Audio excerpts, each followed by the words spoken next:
para saludar a un gran amigo y a una persona que yo insisto, siempre he admirado no solamente por su trabajo como documentalista, sino por tener verdaderamente un ideal.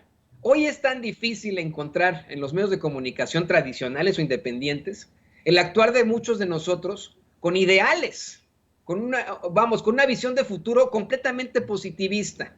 Creo que eso define muchas veces a nuestro compañero Daniel Marmolejo, un gran idealista del periodismo. Daniel, muy bienvenido a tu espacio, te ofrecemos disculpas, ha sido un día extremadamente acalorado, con muchas declaraciones, pero aquí estamos finalmente contigo y te abrazamos.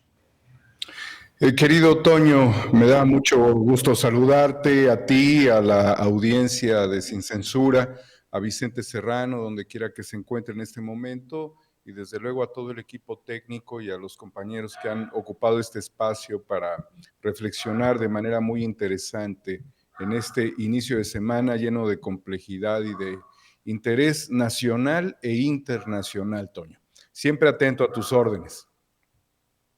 Tus órdenes aquí también, querido Daniel, y pues mira, hablemos de eso, hablemos de la guerra híbrida, hablemos de los golpes mediáticos. Hoy, precisamente el presidente López Obrador aseguró que el INE está actuando de manera antidemocrática y hasta violando la Constitución ante la forma en la que están supuestamente difundiendo y no información por la consulta de revocación de mandato. Dijo que el INE está siendo defendido por esos periodistas vendidos que le apuestan al golpismo mediático. Y aclaró, ya así, sin tapujos, mi querido Daniel, en la conferencia de prensa mañanera, que no es que haya un golpe militar, que no es que se necesiten tanques o fusiles, creo que dijo hasta carabinas o algo así, escopetas, sino que desde los medios de comunicación tradicionales se busca tener al gobernante que no se arrodilla, se busca tenerle en salmuera, al fuego lento, con guerra sucia permanente, con campañas de calumnia como de la que hablaba hace unos momentos en contra de Sin Censura, en contra de nosotros, campañas de desprestigio. ¿Qué nos puedes decir sobre esto, Daniel? Pues justamente la guerra híbrida que empezamos a desnudar hace casi 3 años y que hemos seguido avanzando en el estudio de uno de los fenómenos más complejos que significa la integración de estrategias, algunas tradicionales, pero principalmente no tradicionales, toma gran importancia con lo que está sucediendo en el mundo, con la cancelación de varios medios de comunicación que pudieran ser importantes tras el conflicto en Ucrania. Y no es una cuestión unilateral, primero ha sido unilateral, pero después ya es bilateral y después ya es global. Desde hace varias décadas, Toño, hubo una promesa muy importante, tú que estás en Estados Unidos, que era desarrollar una infraestructura de telecomunicaciones que permitiera integrar a las principales cadenas, establecer como una especie de Silicon Valley, desde donde se pudieran generar las transmisiones en todo Estados Unidos y parte del continente. Después esto evolucionó a algo que se denomina el Global Information Infrastructure, con lo cual la estrategia de comunicaciones sería a través de satélites organizando toda la información. Pero lo que no se dijo es que se iban a alinear dentro de una sola narrativa para imponer la visión unipolar del mundo. Eso no se dijo. Entonces, quienes veíamos la posibilidad de que la humanidad integrara comunicaciones satelitales, que sorteáramos el escenario de las transmisiones hacia lo más novedoso y que pudiéramos tener información de manera pues inmediata desde la década de los 90, vino acompasado por el desarrollo del Internet, pero en todo este juego tecnológico lo que ha imperado es la visión unipolar del mundo. Y cuando se habló de las benditas redes sociales y cuando hace algunos años canales que pues eran muy locales y que no dejan de tener un interés propagandístico, yo creo que ninguno de los grandes medios está ajeno de cualquiera de los bloques en disputas. La realidad es de que se pudo abrir un poco más el espectro del conocimiento. Es allí donde medios como Sin Censura y tantos otros empiezan a germinar de manera importante. Pero llegamos a un punto en el que la alternancia de las narrativas unipolares está siendo beligerantemente atacada a través del control de las redes, de las distintas plataformas y también del espectro radioeléctrico, al grado de que nos acercamos literalmente a un escenario de desmontaje de la alternativa al mundo unipolar.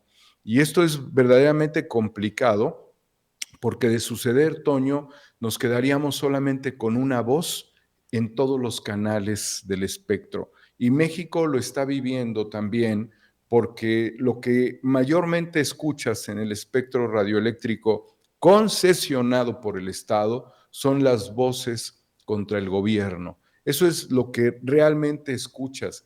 Entonces la gente ha tenido que buscar la alternativa a través de las redes sociales en los márgenes discretos de lo que nos permiten sobrevivir, porque ya se dieron ellos cuenta que si alcanzáramos los niveles de rating, los niveles de audiencia que realmente nos merecemos, ¿sí? Ellos estarían prácticamente en un desbalance desde que la perspectiva alternativa logre encaramarse a través de una reflexión, de una depuración, de un proceso continuo de fortalecimiento de sus estrategias y también de desarrollo de tecnologías para hacer que fuese más democrática y soportable la comunicación. Lo que Sin Censura hace en ese sentido es una estrategia tecnológica muy interesante con elementos discretos, limitados, mientras que los grandes medios llegan y aparcan su gran camioneta de microondas frente a Palacio Nacional, me refiero a Televisa, pues para hacer las transmisiones de las mañaneras, que ni las transmite como propia fuente, sino que utiliza la señal de Sepropié. Entonces tú te preguntas, ¿para qué tanto circo?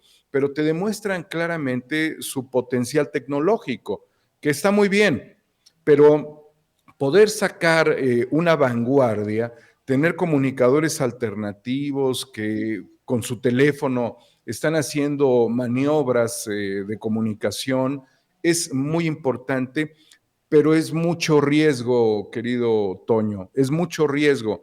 El esfuerzo que hacen, desde luego, las comunidades, insisto, por ejemplo, la de Sin Censura, la de Sin Línea, la de Cuarta República, la de Tu Profe de RI, la de Hans Salazar, la de todo lo que significa la alternativa, implica también para ellos un gasto adicional, porque tienen que comprar paquetes si andan en movimiento, tener el internet móvil, utilizar las redes móviles para poder llegar a esto, cuando pudieran sintonizarlo en la radio, cuando pudieran poner una frecuencia de FM, cuando pudieran verlo en la televisión.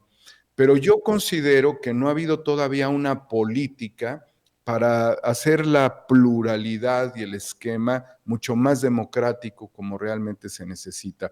Creo que ha fallado o ha sido insuficiente hasta el momento la estrategia del sistema público de radiodifusión del Estado mexicano, quienes invitan, por ejemplo, veía que invitaron a Vicente y me da mucho gusto a Canal 11. No, Vicente debiera tener un programa en Canal 11, pero siguen todavía copando estas estructuras y no los han sacudido. Y además es gente que no tiene rating, pero ocupan los espacios, que también esa es una cuestión interesante. Date cuenta y pregúntate cuántos medios de comunicación ocupan sillas en las mañaneras estratégicamente porque representan los grandes medios y van a la aburridora o a dormir o a desviar o a tratar incluso de secuestrar al presidente con 1000 preguntas. Entonces, si nosotros estamos ante esta circunstancia, lo que se va a imponer para los próximos años y específicamente para el 2024 en México es una sola narrativa. Y tener una sola narrativa significa que no sería nuestra narrativa, porque lo que van a hacer es apagarnos a nosotros como estarían apagando a muchos medios de comunicación. Y date cuenta también en este ejemplo que te voy a dar. Por ejemplo, en el tiempo de Hugo Chávez se logró potenciar también un sistema de comunicaciones que llama Telesur. Y después Telesur fue desmontado de muchas frecuencias en América Latina y hacía un trabajo realmente honesto. Y ahora sucede con RT, con Sputnik, con Ripley. Así sucede, ¿sí? ¿Qué quiero decir con todo esto? Que no estamos realmente en un esfuerzo de integración que nos ayude a salvarnos a nosotros mismos. Por eso estar aquí contigo, que estén los compañeros que me antecedieron, los que vengan, significa que estamos haciendo una fuerza de cohesión, no de coerción. Los que tienen los medios hacen fuerza de coerción, de abrumar al Estado. Nosotros estamos haciendo una fuerza de cohesión y algo fundamental es de que tendríamos que ser evaluados en el futuro como el germen del desarrollo de una conciencia política para México y para América Latina desde una alternativa que tampoco existía. El problema, Toño, no es ser alternativo. El problema es que siendo alternativos somos muy frágiles y estamos expuestos a la guerra híbrida. Por eso comentabas de los bots, de los trolls y de todas estas figuras que lo único que hacen es dañar la conversación. Y qué bueno que lo mencionas, porque constantemente piensan, querido Daniel, que tenemos un poderío al estilo Latinos, un poderío de, pues vamos, de conseguir personalidades, de desplazarnos a donde queramos, de grandes producciones como las que plantean precisamente en Latinos, o bueno, pues en todos los medios de comunicación tradicionales, cuando ya lo dejaste muy, muy claro. No tenemos esa situación, además somos bloqueados por YouTube, no tenemos ni siquiera los recursos, pero aún así, desde abajo, estamos buscando llevarle a la gente la verdad con justicia y en un ánimo absolutamente transformador. Y con esto le voy a pedir